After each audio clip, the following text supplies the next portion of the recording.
Hello, I'm Abbie and I'm the Projects Coordinator at Number 5. I'm Ryan and I'm a Young Ambassador here. Hi, I'm Chloe and I'm doing work experience here. And so today we're going to have a bit of a conversation about ways that we can keep up with friends during school holidays. So I'll kick us off and maybe have some ideas of what are some things we could do together with our friends, maybe in Reading and in our local area. So I definitely think in Reading there's quite a few options. One thing that I particularly like is going bowling.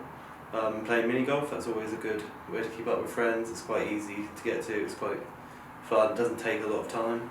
And it's always quite exciting, you can play in groups, so it's quite works well.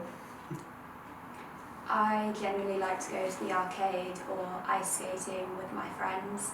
I find it's good to be social and just have fun. Very good.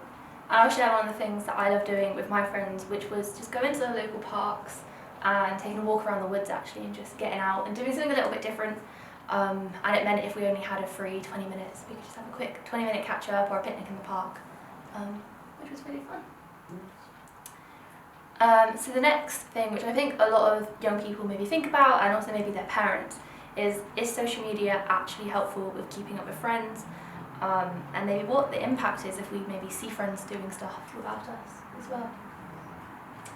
So yeah, I think social media definitely plays quite a big part in keeping up with your friends. I think certainly nowadays, when you look at people, such as myself that went to uni, I think a lot of people can live quite separated from each other, so I think social media gives you that platform to keep in touch with friends over quite a long distance. It's quite instant communication, and you can always use it to sort of play games with one another. I know some social media sites allow that. You can always make group chats and sort of keep conversations going and share your memories with each other.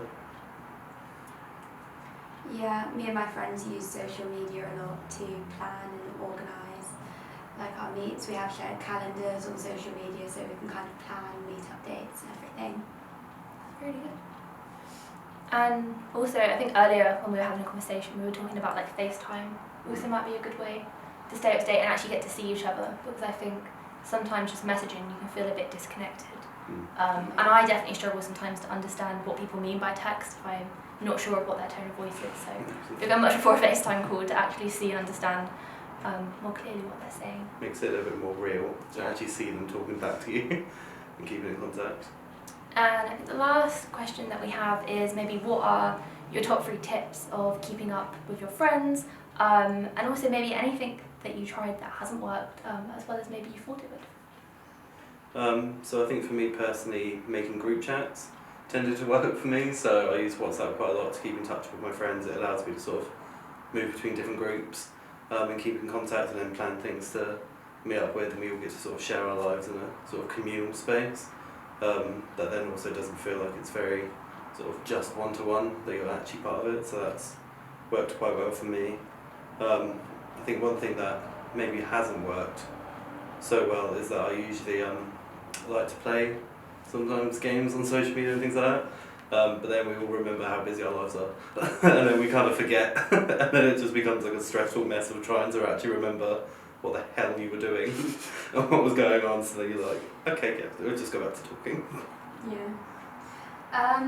Definitely creating shared calendars of when we're all busy and when we're all not, to try and organise meets for larger groups. That has really worked, because I have some groups that are greater than 10 people, which is impossible finding a meet-up, but shared calendars work. Probably like group games like a friendship group quiz night on Kahoot, or a group Jackbox game, or playing Roblox, Minecraft, COD with a group of friends. That can always be really fun as well. For my third tip, I'm not sure. Yeah, that's fine. Yeah.